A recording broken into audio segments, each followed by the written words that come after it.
Hello and welcome to another edition of UFO Video Addicts. Let me give you a preview of what I got coming up in this video.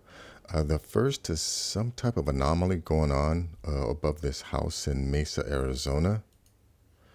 Second, I have this video taken from the ISS of a strange craft coming to check out the International Space Station. Let's see. This is the additional interview from the 60 Minutes broadcast of the interview of David Fravor. This video is about a UFO incident that happened in Pentrick, Wales in 2016. Let's see. This video is about this strange vortex that showed up in the ocean. I think it's about the size of some state. 100 miles across. Let's see. Also have this video by Mr. MBB333. I think someone sent it into him, but it shows some freaky shapes inside of this storm. Also have this video about this underground complex called Darren Kuyu. 8 levels. Supposedly built by, prehistoric or ancient people. And then last is a video about this Reichert structure in Western Africa. And some people think that it could be the actual location of Atlantis. Anyways, let's check out this video here. Let me go full screen because this is definitely hard to see. But there's definitely something going on up here. There's these lights. I don't know what they are, lights or something. Flashing on and off.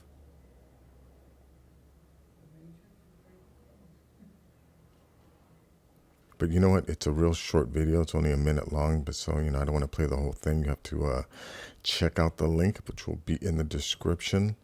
Let's see. Let me go to this one here. These people talk about this this object that was spotted by NASA, and of course they went to the blue screen after it showed up. 2016, someone was watching the live cameras from the International Space Station, and they noticed something strange in the background. The object, which was described by the individual as looking like a ship, allegedly approached the space station before the cameras were shut off. Amateur researchers who have looked into these accounts have said this often happens when a strange object approaches the International Space Station, although NASA has said the reason this happens is because the signal drops, which then causes the video feed to cut out. Regardless, the individual was quickly able to take a screenshot of what they were seeing, and since then different theories have been put forward to try and explain what this thing is. I'm going to say it's probably a vehicle used by our planetary neighbors.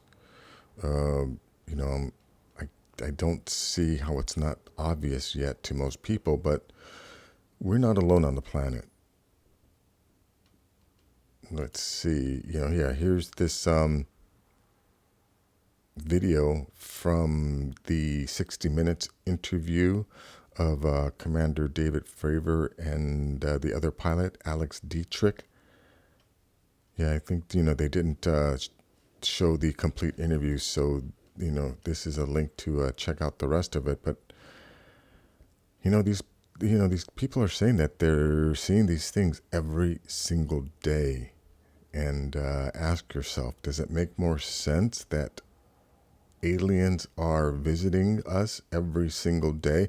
Now, I can understand on occasion, with the number of planets out there, that there would have to be occasionally visitors from other planets. But, the amount of sightings that we are now finding out are happening on a daily basis.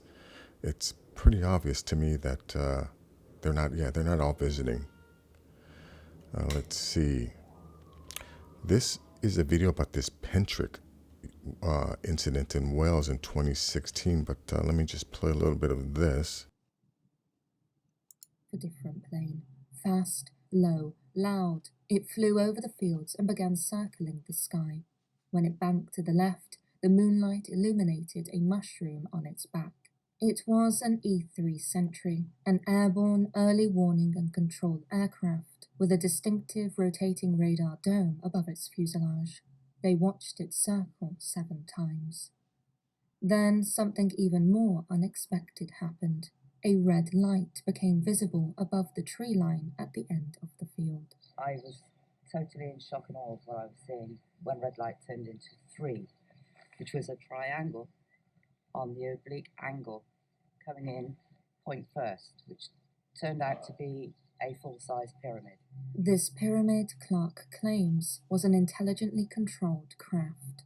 Standing at the gate that marked the entrance to the field, she and Dave watched it and witnessed something spectacular. The leading set of 6 lights on the near side edge were brighter than the rest of the ship, like some kind of steering mechanism for the ship. It came in point first, and when it was fully here, it came down in a pendulum motion and lined up behind those trees there. And when it was in the upright position, it fired this green object out at the top like it had been fired out of a cannon, so fast. It skipped across and in front, or just above, these trees on my left-hand side here, and just rocked backwards and forwards gently.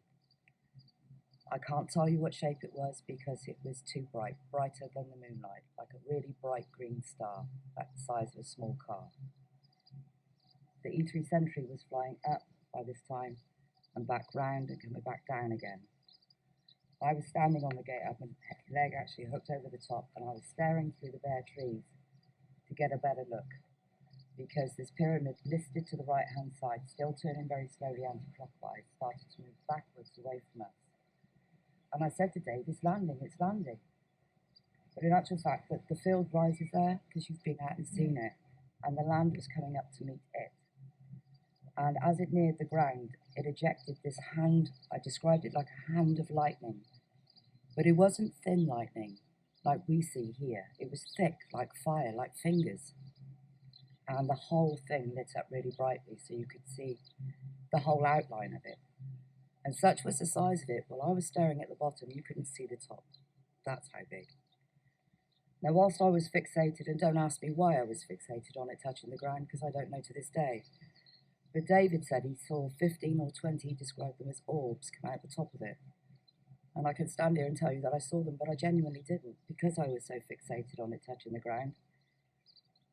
Anyway, I heard, it went from like tail light red to like bright white orange, and the nearest lights to the ground were the brightest. At this point, with the pyramid object and green light in front of her, as well as the E3 Sentry still flying overhead, Clark describes the arrival of yet more military aircraft. Anyways, that's as much as I want to play of that. I'll leave a link in the description. But, you know, it's kind of obvious to me. Our military is very, very aware of these things. They have been monitoring them for a very long time, and they've been lying to us about it. I mean, it comes down to that. And yeah, and I don't need, you know, disclosure.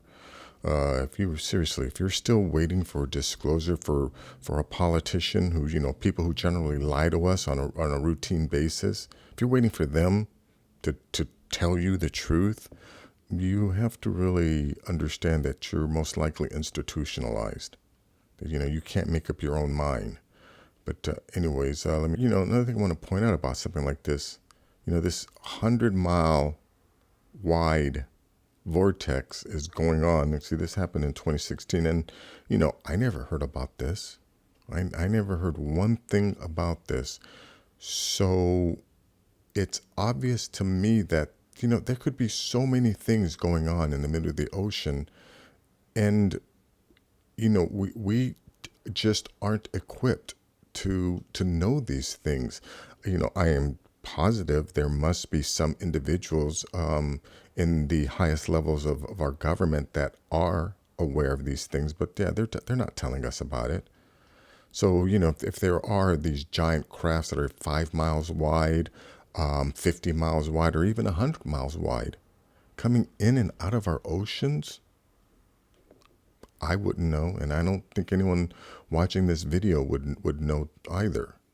But anyways, let's check this video out here by Mr. MBB333. Now, yeah, this is a 6.5 minute video, but I just want to check out this part here, this freaky storm that he captured or something.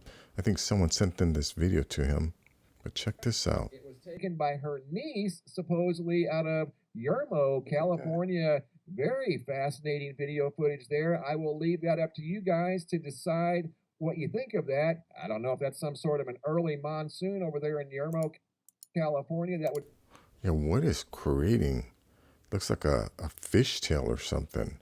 But anyways, yeah, check out his video. That's that. Yeah, this is a video about this Darren Kuyu. I think this is in Turkey. But check this out. Yeah, now we're supposed to believe this is being made by primitive people, or, you know, people with basic tools and basic knowledge. Located in Turkey. The city has at least 8 levels and depth of 85 meters deeper than any of the other underground complexes found in the area, and is fitted with thousands of ventilation shafts and waterways that provided fresh air and water to each level of the site.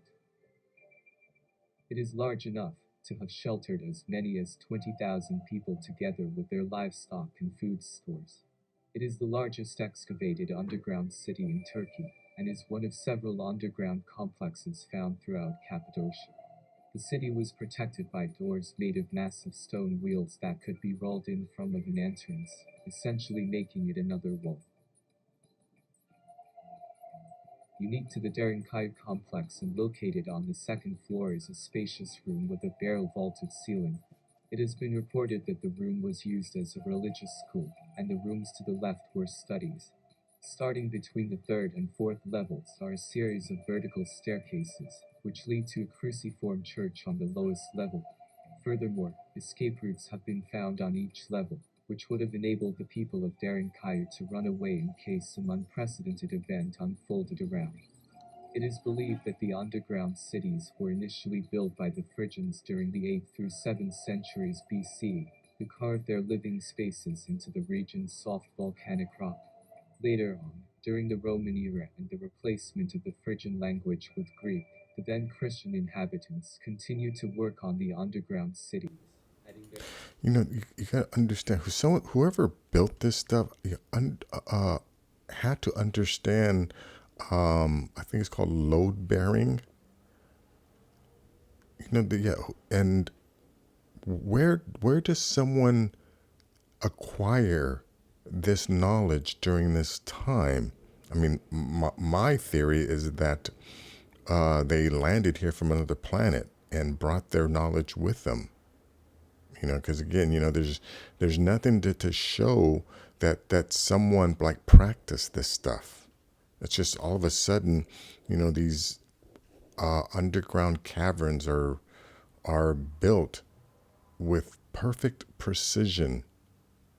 And then where are the tools that were used to build these things? Anyways, a link to this will be in the description. And then last here is this video about this Reichert structure. Check this out. Yeah, some people think that this could be the remnants of Atlantis. It's butt up against this mountain ridge, and you can see how deep the recessed the Rashad structure is into this disc circle. And you can see that the sand that moved in here has created quite high mountains, and you would have to hike down into it. The city of Quadain is located here, and people will have to drive from here into the structure. There's a couple of different roads that go this way and that, and the 2 triangles that mark the entrance that are about right here. And also, we can talk about the center and those buildings in the center that everybody's visited, because everybody wants to know what's going on in the center. But the castle, it comes out this way, and it's right there, the new castle. Second castle is over here. So that one is an interesting one for me because it's showing up. Right here is where the new temple is located, and the old temple. And then those structures right above it, one is right here and it just goes up this mountain. So there's a ridge up here, the top of this ridge, and the structure's on the other side. It's not a circle, but stones that are 5 meters wide. I mean, you can take a look at it right here with the measuring tape. Let's go from one side. That's 6 meters, but I got a little wide there. 5 meters wide. 1, 2, 3, 4 into a definite hinge type structure. Yeah, but this could have been built, after. One thing I want to show you is this satellite photo, which to me looks like a lot of water either came over or went through here at one time. I think this is the reconstruction here. Yeah, it seems like something happened, but this scarring on the surface here looks to have been caused by lots of water. So, if this was Atlantis and, they talked about it was flooded, yeah, I think some kind of cataclysmic event occurred, like maybe a meteor hitting the planet and causing a bunch of water to, come flowing through here, destroyed Atlantis. Anyways, that's just my armchair theory. But that is going to be it for this video. If you like things like this, please give this video a thumbs up. Please share this video. And if you're new to the channel, please subscribe. I have more things like this. Take care.